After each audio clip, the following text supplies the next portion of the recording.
So I was featured in a internet newspaper article.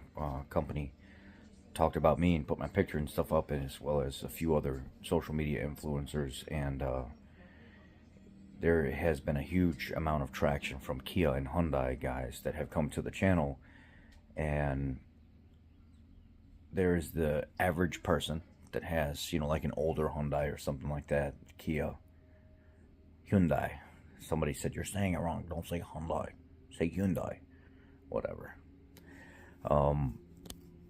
There is a lot of people that are biased because they're like, "Oh, I have a Hyundai. I have a Kia. It's got 200,000 miles on it, 300,000 miles on it. It's running absolutely great." So they take their experience and they want it to be your experience, and they don't realize that there's huge class action lawsuits.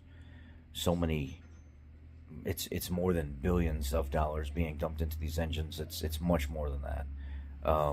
And the flaw, and they're not actually fixing the problem. All they're doing is putting the same exact engine right back into the vehicle and hoping for the best, that it will last longer than the original did.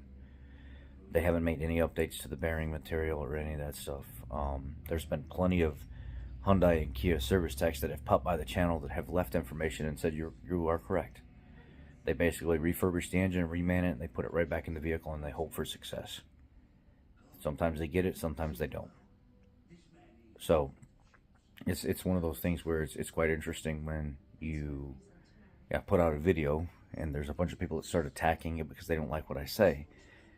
But then all of a sudden you get the online newspaper articles that come back and concur after the research that they've done.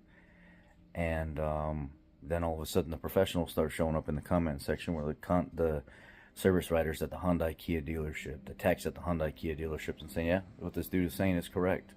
It's definitely an issue, and they're not really fixing the problem. There's been times that we put engines in and we see the vehicle back 2 weeks later, knocking all over again. So it just all depends on the quality of what you get. There was a few people that said, oh, especially one guy, he commented not too long ago. He's a Hyundai service writer, and he says, yeah, the whole block 3.5 liter threads pulling out of the block, that's not really a thing. We don't see that. And I was like, it is a thing. There's companies that are making specialty time certs to repair the threads that are being pulled out of the 3.3 liter and 3.5 liter and other Hyundai and Kia blocks. I'll leave a link down below so you guys can see the company that makes the repair kits and the time certs and everything for it, because of how junk they are. And I'll leave you a picture and stuff here of the newspaper or the online internet source that did a blog. I think, what is it, Daily Spot or Blog Spot? Anyway, I will post a link to that here as well. And I got a bunch of notifications yesterday from you guys telling me, hey, your face is on this really big, automotive source, internet newspaper thing. And I was like, oh wow, that's cool, that's nice. But needless to say, the facts are the facts. The Hyundai and Kia vehicles, they're not very good, man. At the end of the day, I don't care who owns it or what your reasons are, they're just not very good. 2006 and up, things started to really go bad. 2010 and on, they got real bad. But there's so many vehicles produced that people don't actually see the bigger picture, because there's so many of them on the road. So they see the concentration of vehicles that are still driving, not the ones that are being repaired at the shops, where there's 30 engines sitting outside of a dealer somewhere where they're just hammering these engines out.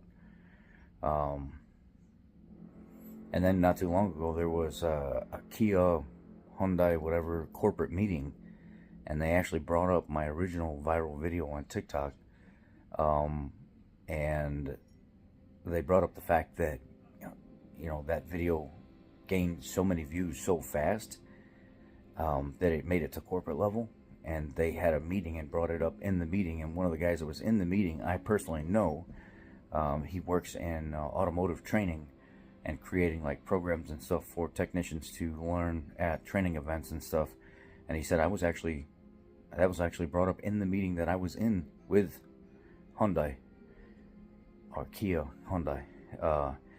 And yeah, they played your video, and they talked about it, and they showed the fact that you guys as a community came up with the money to fix the girl's car because they wouldn't own up to it and do it themselves. So, you know, Kia Hyundai shit the bed on that. The girl didn't know that there was a recall on the knock sensor update. So before the engine started to fail, she didn't know to go get it done because she just bought the vehicle 6 months prior. And there's no notice sent out to her as the new owner. So she said, how was I supposed to know? The engine started knocking. I keep up with the oil changes and stuff like that. And now you're telling me that I'm screwed? And Hyundai, Kia wouldn't do anything. Kia wouldn't do anything and wouldn't help her. I was online with corporate for like almost 4 hours on and off. Nobody would want to help me or even listen to what I had to say about it. Extended warranty wouldn't cover it because there was an open recall on it that they said the recall is no longer valid because it's already knocking. So there's a lot of bad with this Kia on Hyundai situation. So here's some pictures. Here's the website and stuff like that. You'll have a great day. And I'll leave the link for that newspaper article that talks about Crutchfield Automotive and me and I think one other person that are talking about this situation.